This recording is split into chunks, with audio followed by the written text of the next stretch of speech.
राधे राधे। श्री हरिदास श्री कुंज बिहारी।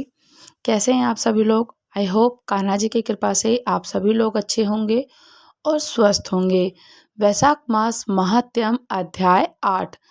वैशाख मास में जल व्यंजन छत्र पादुकाएं अन्न दान करने की महिमा। वैशाख मास में पूर्णिमा का कुछ महात्म्य यहाँ थोड़ा ही बताया जा रहा है कि जो भी व्यक्ति वैशाख मास में पूर्णिमा के दिन स्नान करता है, दान करता है, होम करता है, जप करता है, अपने पितरों को तर्पण करता है, ये धन, यश, आयु और परम कल्याण को प्रदान करने वाला होता है। इतना ही नहीं, इससे स्वर्ग और लक्ष्मी की भी प्राप्ति होती है। यह प्रशंसनीय महात्म्य अंतकरणों को शुद्ध करने वाला, पापों को धो डालने वाला माधव मास का महात्म्य भगवान माधव श्री हरि नारायण जी को अत्यंत अत्यंत प्रिय है। राजा महिरथ का चरित्र हम दोनों का मनोरम संवाद सुनने और पढ़ने के विधि पूर्वक अनुमोदन करने से मनुष्य को भगवान की प्राप्ति होती ही होती है, जिसमें समस्त कलेशों का नाश होता है। तब सूत जी महाराज कहते हैं, धर्मराज की ये बात सुनकर वह ब्राह्मण उन्हें प्रणाम करके नरक से स्वर्ग को चला गया। उसने भूतल पर प्रतिवर्ष स्वयं तो वैशाख मास स्नान की विधि का पालन किया ही, दूसरों से भी स्नान कराया। वैशाख मास में ये ब्राह्मण और यमराज के संवाद मैंने आप लोगों से वैशाख मास के पुण्यमय स्नान के प्रसंग में जो कुछ सुना था, एकाग्रचित होकर वैशाख महात्म्य का श्रवण करता है और पापों से मुक्त होकर विष्णु हरि नाम को और हरिधाम को ही प्राप्त होता है। जो भी व्यक्ति वैशाख मास में स्नान करता है, अपने किसी भी पितरों को तर्पण करता है, जलांजलि करता है, किसी को जल का दान करता है, व्यंजन का भोजन का दान करता है, छत्र पादुकाएं अन्न दान करने की अनंतो अनंतो गुणा महिमा है।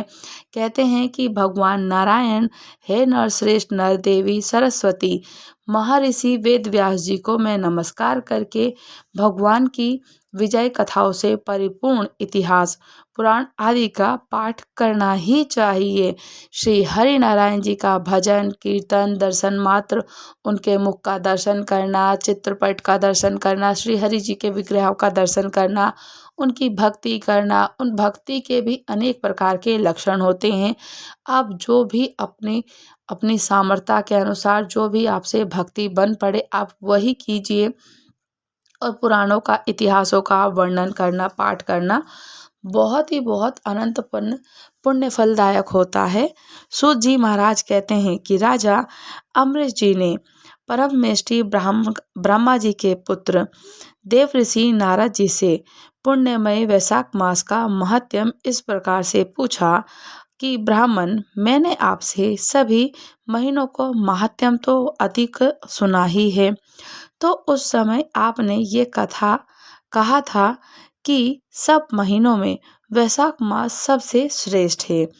इसलिए आप मुझे ये बताने की कृपया कीजिए महाराज, वैशाख मास भगवान को इतना प्रिय क्यों है? श्री हरि नारायण भगवान को तो हर महीना प्रिय है, किंतु वैशाख मास का महीना इतना प्रिय क्यों है? उस समय कौन से धर्म भगवान विष्णु जी के लिए प्रतिकारक होते हैं? तब नारद जी ने कहा, वैशाख मास को ब्रह्मा जी ने सब मासों में उत्तम सिद्ध किया है। कहते हैं कि वह माता की भांति सब जीवों को सदा अवशिष्ट वस्तु का प्रदान करने वाला होता है। धर्म, यज्ञ, क्रिया, तपस्या सार का ही है।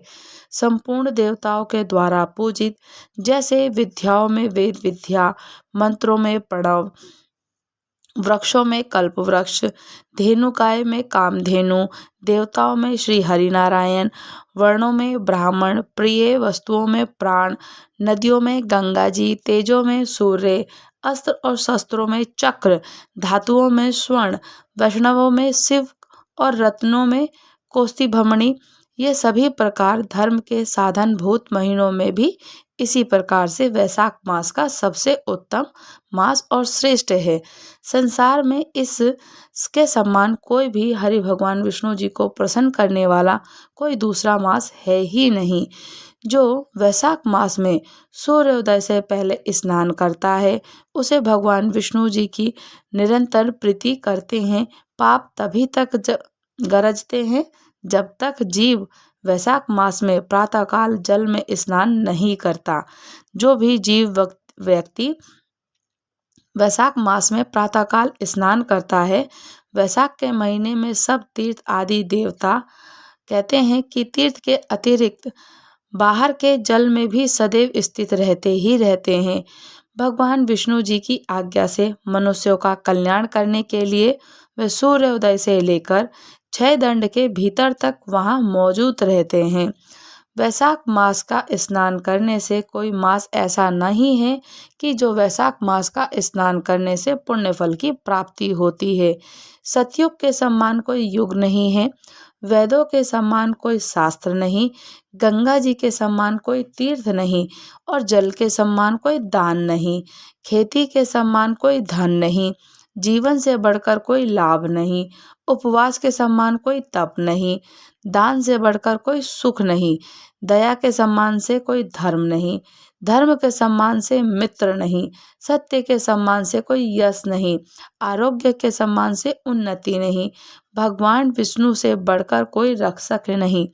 भगवान विष्णु ही इस संसार के जगत के रक्षक हैं, सृष्टिकर्ता हैं, पालनहारक हैं, संहारहारक हैं। वैशाख मास के समान संसार में कोई पवित्र मास नहीं, ऐसा विद्वान पुरुषों का मत है। वैशाख मास का श्रेष्ठ मास है और शेष सैया भगवान विष्णु जी को सदा प्रिय है। वह सदैव शेष की सैया पर विराजमान रहते हैं। सब दानों में से जो पुण्य होता है, वह सब तीर्थों में जो फल होता है, उसी को मनुष्य वैशाख मास में केवल जल दान करके प्राप्त कर लेता है। जो जल दान में असमर्थ है, ऐसे ऐश्वर्य की अभिलाषा रखने वाले पुरुषों को उचित है कि वे दूसरों को प्रबोध करें, दूसरों को जल दान का महत्व समझाए। जल का दान करना चाहिए। ये सब दानों से बढ़कर हितकारी जल का दान होता है। जो मनुष्य वैशाख मास में सड़क पर यात्रियों के लिए प्याऊ लगवाता है, वह विष्णु लोक में प्रतिष्ठित होता है। हे नरश्रेष्ठ, जो भी देवताओं, पितरों को, ऋषियों को अत्यंत प्रीति देने वाला होता है, वो प्याऊ लगवाता है। जिसने प्याऊ लगाकर रास्ते के थके मांदे मनुष्य को संतुष्ट किया है, उसने ब्रह्मा, विष्णु और शिव सभी देवताओं को संतुष्ट कर लिया। राजन, वैशाख मास में जल की इच्छा रखने वाले को जल, छाया की इच्छा रखने वाले को छाया का मतलब छाता और पंखा, ये सब दान करना चाहिए। पंखा का दान करना चाहिए। जो प्यासे पीड़ित महात्मा पुरुष के लिए शीतल जल प्रदान करता है, वह उतने ही मात्र से 10,000 राजस्व यज्ञों को, ब्राह्मणों को फल का पुण्य फल प्राप्त हो जाता है। धूप और मिस परिश्रम से पीड़ित ब्राह्मणों को जो पंखा डुलाता है, हवा करता है, वह उतने ही मात्र से निष्पाप होकर भगवान का पार्षद हो जाता है।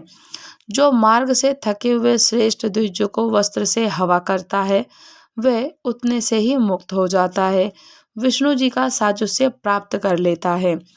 जो शुद्ध चित्त से ताड़का पंखा देता है, वह सब पापों का नाश करके ब्रह्मलोक को जाता है। जो विष्णु जी को प्रिय वैशाख मास में पादुका का दान करता है, वह यमदूतों का तिरस्कार करके विष्णु लोक को ही जाता है।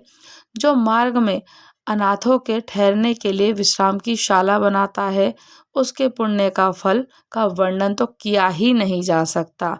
मध्यम में आए हुए ब्राह्मण अतिथि यदि कोई भोजन दे दे, तो उसके फल का अनंत अनंत अनंत फल मिलता है और उसका कोई अंत ही नहीं है, वो अक्षय हो जाता है। अन्न दान करना मनुष्य को तत्काल तृप्त करने वाला होता है, इसलिए संसार में अन्न के दान के समान कोई दान नहीं।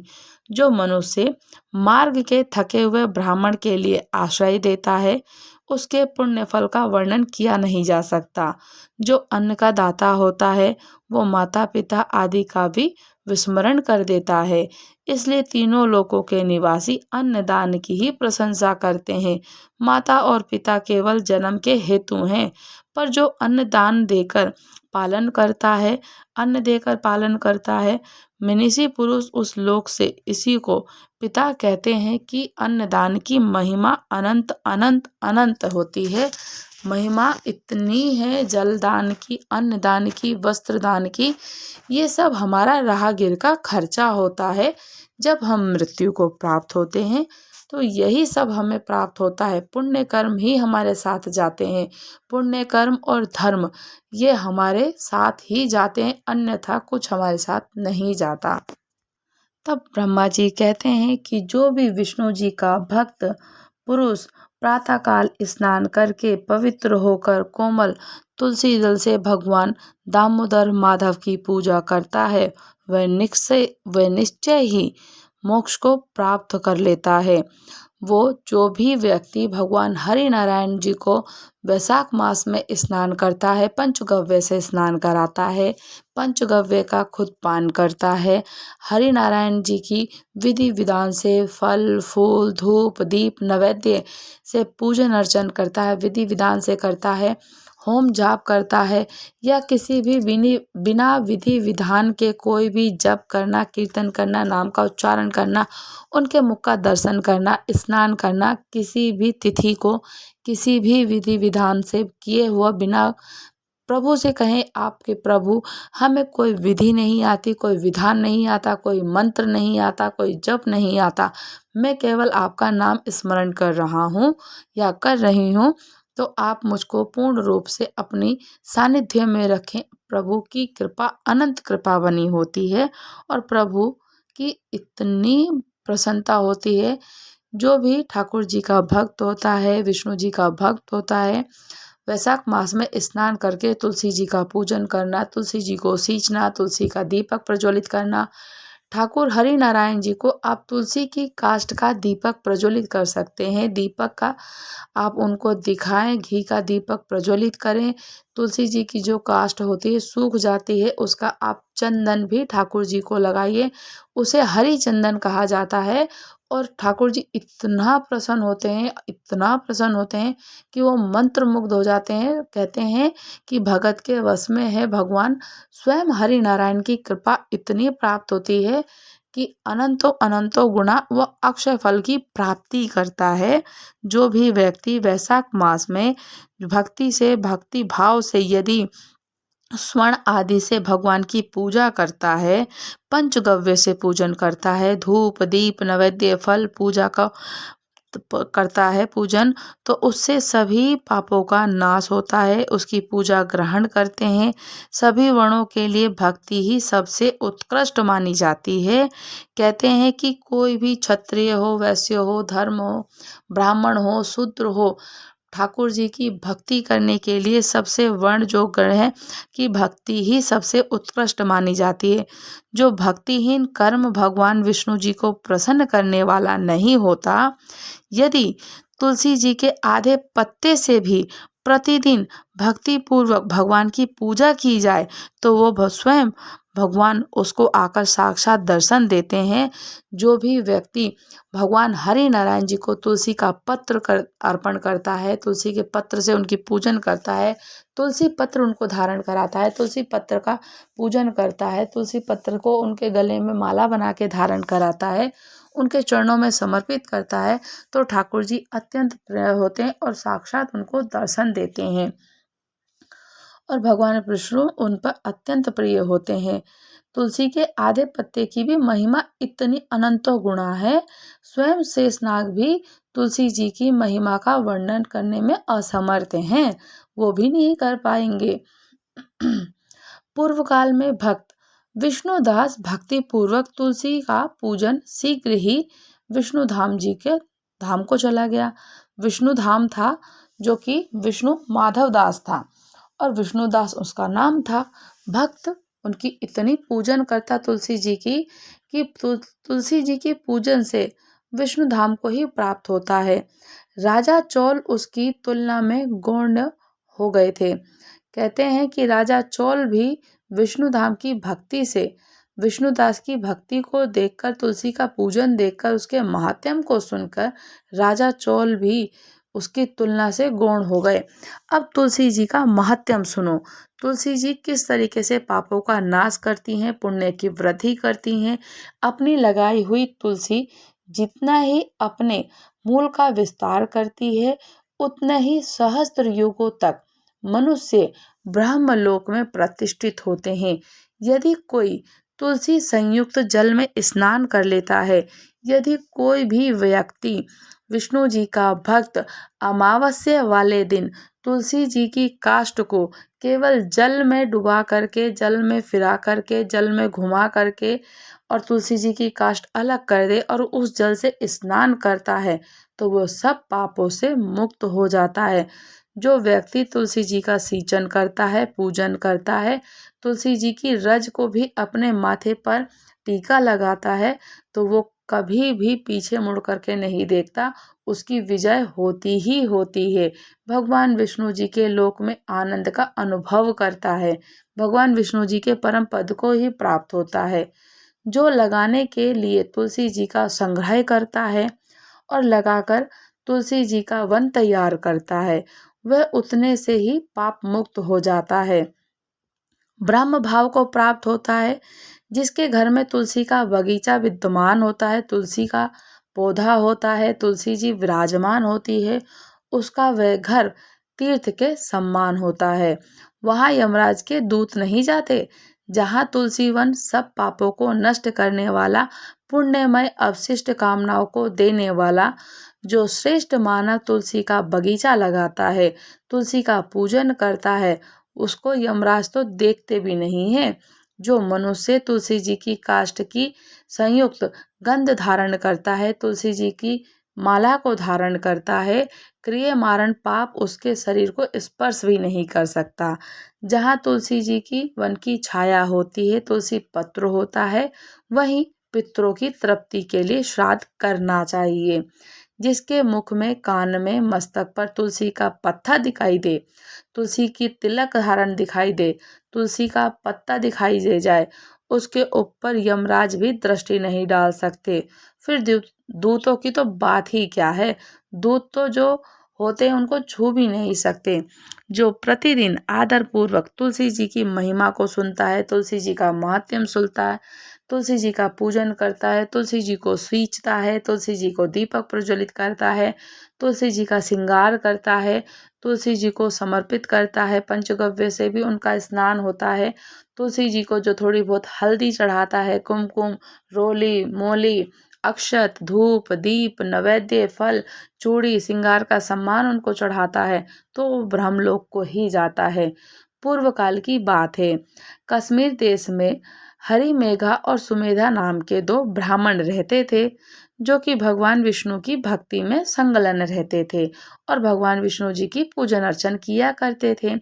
उनके हृदय में संपूर्ण प्राणियों के प्रति दया भी थी। वे सब तत्वों का यथार्थ मर्म समझने वाले थे। किसी समय वे दोनों श्रेष्ठ ब्राह्मण तीर्थ यात्रा के लिए चले जाते, तो जाते जाते किसी दुर्गम वन में परिश्रम से व्याकुल हो गए थे और वहां उन्होंने एक स्थान पर तुलसी जी का वन देखा। उनमें से सुमेधा ने वह तुलसी का महान वन देखकर उसकी परिक्रमा करी। तुलसी की परिक्रमा करके भक्ति पूर्वक उनको प्रणाम किया। ये देखकर हरिमेघा ने तुलसी जी का महात्म्य और फल जानने के लिए बड़ी प्रसन्नता के साथ 4 बार पूछा कि ब्राह्मण, अन्य देवता, तीर्थ, व्रत, मुख्य ब्राह्मणों के रहते हुए तुमने तुलसी जी के वन को क्यों प्रणाम किया? तो सुमेधा बोली, हे हे विप्रवर, सुनो, यहाँ धूप सता रही है, इसलिए हम लोग उस बरगद के समीप चले गए। उसकी छाया में बैठकर हमने यथारूप से सब बात बताऊंगी। यहाँ धूप लग रही है और चलो उस बरगद के वृक्ष के नीचे चलते हैं, वहां मैं आपको संपूर्ण से सविस्तार वर्णन करूंगी। वहां विश्राम करके सुमेधा ने हरिमेघा से कहा, हे विप्रवर, पूर्व काल में दुर्वासा जी के श्राप से जब इंद्र का ऐश्वर्य छिन गया था, उस समय ब्रह्मा आदि देवताओं और असुरों ने मिलकर क्षीर सागर का मंथन किया। उसे ऐरावत हाथी, कल्पवृक्ष, चंद्रमा, लक्ष्मी, उच्च श्रवा, घोड़ा, कौस्तुभमणि, धनवंतरी के रूप में भगवान हरि और दिव्य औषधियां प्रकट हुई थीं। उसके पश्चात अजरता और अमरता प्रदान करने वाले उस अमृत कलश को दोनों हाथों में लिए हुए विष्णु भगवान बड़े हर्ष को प्राप्त करते हैं। उनके हाथों में था और उनके नेत्र से आनंद अश्रु की कुछ बूंदें उस अमृत के कलश पर गिर पड़ी। उसने तत्काल ही मंडलाकार तुलसी का उत्पन्न हो गया। जब हरि नारायण बहुत प्रसन्न हुए, उनके आनंद के आंसू की कुछ बूंदें गिरी और उस अमृत कलश पर गिर गईं। वो गिरते ही मंडलाकार तुलसी जी उत्पन्न हुई। इस प्रकार वहां प्रकट हुई लक्ष्मी तथा तुलसी जी को ब्रह्मा आदि देवताओं ने श्री हरि जी की सेवा में समर्पित कर दिया। भगवान ने उन्हें ग्रहण कर लिया। तब से तुलसी जी जगदीश्वर हरि नारायण जी को अत्यंत प्रिय करने वाली होती हैं और संपूर्ण देवताओं भगवत प्रिया तुलसी की विष्णु जी के सम्मान ही पूजा करते हैं। भगवान नारायण संसार के रक्षक हैं और तुलसी उनकी प्रीतम माँ है, इसलिए मैंने उन्हें प्रणाम किया। सुमेधा के इस प्रकार कह ही रही थी कि सूर्य के समान अत्यंत तेजस्वी एक विशाल विमान उनके निकट ही दिखाई दिया।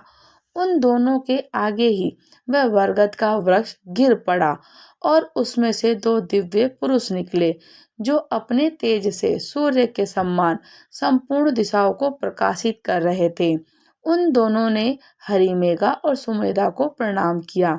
उन्हें देखकर वे दोनों ब्राह्मण भय से विह्वल हो गए और आश्चर्यचकित होकर बोले कि आप दोनों कौन हैं? देवताओं के समान आपका सर्वमंगल स्वरूप है।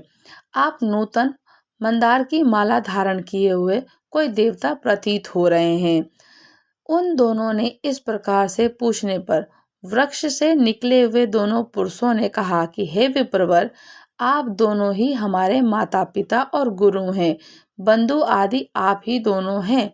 इतना कहकर उनमें से जो ज्येष्ठ था वह बोला, मेरा नाम आस्तिक है, मैं देवलोक का निवासी हूँ। एक दिन मैं नंदवन में एक पर्वत पर क्रीड़ा करने के लिए गया। वहां देवांगनाओं ने मेरे साथ इच्छा के अनुसार विहार किया। उस समय युवतियों के मोती और बेला के हार तपस्या करते हुए लोमस मुनि के ऊपर गिर पड़े। वह सब देखकर मुनि को बड़ा ही क्रोध हुआ। उन्होंने सोचा, स्त्रियां तो परतंत्र होती हैं और उनका अपराध नहीं है। यह दुराचारी आस्तिक ही श्राप पाने के योग्य है। ऐसा निश्चय करके लोमस ऋषि ने मुझे श्राप दिया। अरे तू ब्रह्म राक्षस होकर बरगद के वृक्ष पर निवास कर। फिर मैंने विनय पूर्वक जब उनसे प्रश्न किया तो उन्होंने इस शाप से मुक्त होने की अवधि भी निश्चित ही कर दी। जब तू किसी ब्राह्मण के मुख से भगवान विष्णु जी का नाम और तुलसी जी की महिमा सुनेगा, तब तत्काल तुझे उत्तम मोक्ष प्राप्त होगा। इस प्रकार मुनि का श्राप पाकर मैं चिरकाल से अत्यंत दुखी हो इस वट वृक्ष पर निवास करता था। आज देववश आप दोनों के दर्शन मुझे निश्चय ही ब्राह्मण के श्राप से छुटकारा पाने से मिल गया। अब मेरे इस दूसरे साथी की कथा भी सुनिए। ये पहले एक श्रेष्ठ मुनि थे और सदा गुरु की सेवा में लगे रहते थे। एक समय गुरु की आज्ञा का उल्लंघन करके ये ब्रह्म राक्षस भाव को प्राप्त हो गए, किंतु आपके प्रसाद से इस समय इनकी भी ब्राह्मण के श्राप से मुक्ति हो गई। आप दोनों तीर्थ यात्रा का फल तो यही साधक लिया। आप दोनों ने तो तीर्थ यात्रा का फल यहीं साध लिया, आपको यहीं मिल गया। ऐसा कहकर वे दोनों ही श्रेष्ठ ब्राह्मणों को बार बार प्रणाम करके उनकी आज्ञा लेकर प्रसन्नता पूर्वक दिव्य धाम को चले गए। उसके पश्चात वे दोनों श्रेष्ठ मुनि परस्पर पुण्यमयी तुलसी की प्रशंसा करते हुए तीर्थ यात्रा के लिए चल दिए। इसलिए भगवान विष्णु जी को प्रसन्नता देने के लिए, प्रसन्न करने के लिए तुलसी जी का पूजन अवश्य करना चाहिए। जो भी व्यक्ति, जो भी भक्त विष्णु जी को प्रिय है, विष्णु जी जिनको प्रिय हैं, वो ठाकुर जी के पूजन के साथ साथ तुलसी जी का पूजन अवश्य करें। तुलसी जी का पूजन स्नान करने के बाद ही करना चाहिए। तुलसी जी का स्पर्श भी स्नान करने के बाद ही करना चाहिए। कभी भी किसी भी प्रकार से बिना स्नान किए तुलसी जी का स्पर्श ना करें। अगर हम किसी भी कारणवश तुलसी जी का स्पर्श बिना स्नान किए करते हैं तो हमारे जो पुण्य कर्म होते हैं वो तत्क्षण ही निष्फल हो जाते हैं। तो हमें कभी भी तुलसी जी का पूजन स्नान के बाद करना चाहिए। प्रातःकाल आप उनको जल में सींचन करें, जल का सींचन करें, धूप दीप नैवेद्य से उनको समर्पित करें। सायंकाल में गोधूलि बेला में, प्रदोष काल में आप उनको घी का दीपक प्रज्वलित करें। अगर आपकी तुलसी जी की काष्ठ सूख जाती है तो आप ठाकुर जी के लिए हरी चंदन बनाएं। इससे तुलसी जी को बड़ी प्रसन्नता होती है कि ठाकुर जी के लिए वो समर्पित हो रही हैं, ठाकुर जी के कार्य में लग रही हैं, ठाकुर जी के चरणों में समर्पित होंगी, ठाकुर जी के मस्तक पर धारण होगा। हरी चंदन ठाकुर जी को अत्यंत प्रिय है। जो विष्णु जी की महिमा है, विष्णु जी की भक्त हैं, वो तुलसी जी का महात्म्य अनंत अनंत अनंत गुना इतना बढ़ा है कि अक्षर पुण्य फल की प्राप्ति होती है। तो वैशाख मास में स्नान करें, हरि का पूजन करें, जप करें, कीर्तन करें। जो उनको प्रिय हो पंचगव्य से उनको भोजन कराएं, उनको स्नान कराएं, जल का दान करें, व्यंजन का, छत्र का, पादुकाओं को, जो आपकी सामर्थ्यता बन पड़े, जितनी बन पड़े आप उनको अवश्य दान करें। जिसको जो दान पात्र के योगी हैं, जिनको दान करने की जब आवश्यकता है, जिनको चाहिए, आप जरूर करना चाहिए। राहगीरों का आप प्याव लगवा सकते हो। थोड़ा बहुत तो ये इसी समय का जो वैशाख का स्नान है, वैशाख का दान है, पितरों को तर्पण है, पितरों का श्राद्ध का पूजन है।